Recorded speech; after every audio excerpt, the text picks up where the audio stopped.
Hello and welcome into the newest episode of Pat's Latest. I'm your host, Mike Gambardella, and the Patriots have gotten some good news from the NFL Network on where they see their defense ranking among the top units in the NFL for 2025.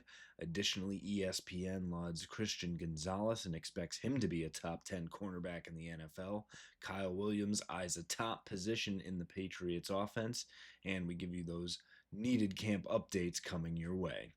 Before we get into everything, make sure you go down and subscribe for the channel. Get in the comments and let us know where you think the Patriots defense will rank in both the AFC, AFC East, and NFL overall, and if it is indeed a top 10 unit as it is actually being billed. Also, make sure you give us a like if you like what you hear and go back and check out all of our old episodes so you can get caught up on everything Patriots as we stare training camp dead in the face. And we start here today with a look at the top defensive units in the NFL overall, and some good news for the Patriots to go along with the addition of defensive-minded head coach Mike Vrabel, some key free agent additions, and hopefully getting back to a unit that just 2 years ago ranked as one of the NFL's top. The NFL Network and NFL have seen the Patriots as number 9 overall. To run down the list for you, the Denver Broncos are seen as the top defensive unit, followed by the Philadelphia Eagles, Baltimore Ravens, Houston Texans, and Kansas City Chiefs to round out that top 5. The Detroit Lions checking in at 6, Seattle Seahawks, and Minnesota Vikings. Right after that for the Patriots, who actually slide in ahead of the Pittsburgh Steelers. A little bit surprising, and perhaps the Steelers maybe a little underranked there as well. But again, this is a 4-13 team coming back, overhauling its team. 50% of the roster essentially new head coach, new defensive coordinator. Everything is pointing up for the Patriots right now, and it points to what they do have, right? And that is a very strong secondary, some up and coming linebackers, and quality at the defensive tackle position, and then a few questions, to be honest, around the defensive ends. Harold Landry and Keon White will start at those two outside edge spots, and we'll see what they're able to do with Clavon Chasen. Brady Swinson, the rookie, will also get a look in there, and perhaps if Anthony Jennings can have a bounce back as well. But if there's anything, that's the one question mark around this defensive unit. But again, all those things add up to a top 10 unit in the preseason, but at least the league itself is recognizing that what Elliott Wolf and Mike Vrabel have put together puts them in a spot to be one of the top units this year. That unit will indeed be anchored by Christian Gonzalez, and ESPN has continued to roll out their individual rankings, and they tapped Christian Gonzalez as the number 6 overall cornerback in the NFL. This is probably right where he should be. Patrick Surtain obviously is the number 1 right now with Derek Stingley not too far behind. They had Denzel Ward at 3, Trent McDuffie at 4, and Sauce Gardner at 5. Gonzalez, excuse me, close on the heels of probably that 3, 4, 5 spot. And with another strong year, really could elevate himself there as well. To kind of back up why he is there, here's a couple stats for you. In that, of the 86 times he was targeted last year, only 46 were completed to the nearest defender in coverage. As he was the nearest defender in coverage. That's just 53.5% completion percentage, and that's the third lowest among the 33 players with at least 75 targets coming their way.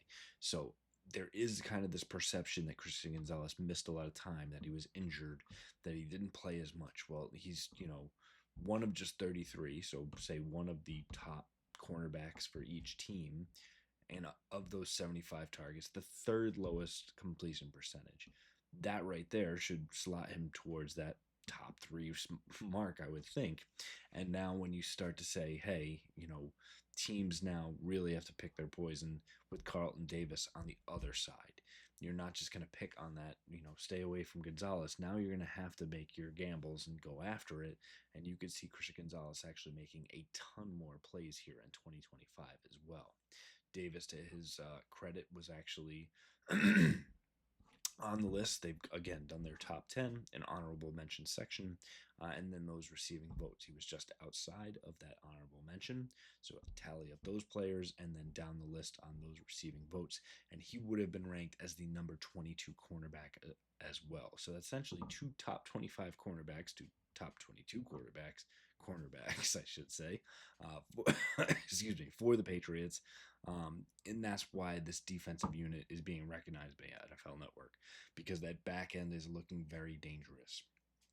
Jabril Peppers there as well, and hopefully Kyle Duggar can get healthy and really form the core of what this team can be. That will shut down the passing game, force you to get underneath and get into the speed of those linebackers and the teeth of the defense with Milton Williams and Christian Barmore up front. So again, congratulations to Christian Gonzalez, and a lot of good things coming for this Patriots defense. To flip the ball over to the other side, looking over at Kyle Williams, the rookie from Washington State, has high and lofty aspirations. And again, a wide receiver room with a lot of questions. Stephon Diggs set to be the number one wide receiver, and rumors are saying that he will be ready indeed for week one. But a 31-year-old coming off an ACL injury. Mac Hollins, who had a fantastic season with the Buffalo Bills, but usually settles in as that number 2-3 option, and earlier in his career, maybe even a little bit further down. Pop Douglas really trying to up his game, but a true slot receiver as well. And then that brings you to Kyle Williams, who as a rookie should slot in as the number 4 option and pushing into that opportunity because of where Mike Hollins is. Probably starts there. And again, Hollins is fighting through an injury himself, did not participate in OTAs, but looks to be getting ready for training camp here. But Williams was quoted on, wanting to get after that position, that X wide receiver, that prototype, that alpha, that Jamar Chase, that Calvin Johnson, that Julio Jones role. And again, there might be some skeptics saying, well, could he really do that? Isn't he a little undersized? And at 5'11", 190, you could say, yes, he's a little bit undersized and probably more in the vein of a Justin Jefferson, not as a physical, coming at you like a Jamar Chase. But he's a guy that flies around and is able to do it with speed, quick twitch, and amazing hands. And when asked about going after the top wide receiver option for the Patriots, Kyle said, quote unquote, I pride myself on winning one-on-one matchups. That's my bread and butter. I always feel like the best receivers in the NFL have to beat man coverage with consistency. They win on one-on-one matchups. And that's exactly what the X wide receiver needs to do. They need to get open, they need to beat coverage and be available. If Kyle Williams can do that and become that guy for Drake May, that is when this Patriots team can potentially take it to another level. Expect the offensive line to be better, which one will give Drake May more time, but will open up more running lanes for those in the backfield as well. It will be when things are extended beyond the underneath passing, the Hunter Henrys, the Pop Douglas, the Stephon Diggs. It's when Kyle Williams starts to take the top off the defense, as Patriots fans will remember with Randy Moss. If he's able to start to emulate even a fraction of those things, there is a second gear that this Patriots offense can reach, and it can put the playoffs squarely in sight. And we finish up with a couple camp updates for you, as we are officially just 5 days away from the first Patriots practice of training camp, and signs continue to spring up that it is just right around the corner, as Drake May is among the players joining Gillette Stadium early. He actually got in yesterday in the facility, training, getting ready for everything that's coming. It's not uncommon for players to arrive early, and especially those wanting to take a further leadership role, wanting to acclimate themselves more, and Drake May, again, just doing all of the right things by all accounts. Additionally, rookies and quarterbacks are due in tomorrow. Non-rehabbing veterans will be in on Tuesday, so pretty much everyone will be there by Tuesday, and that first practice coming up on Wednesday. Exciting times, finally getting back to some football here for the New England Patriots. Excited to bring you all everything that's going out on the practice fields, who's going to be up, who's going to be down, who's going to be injured, and who's going to be out, as this 90-man roster needs to get down to 53 in just a few months' time. We'll continue to have everything here for you around those roster decisions, what's going on with it.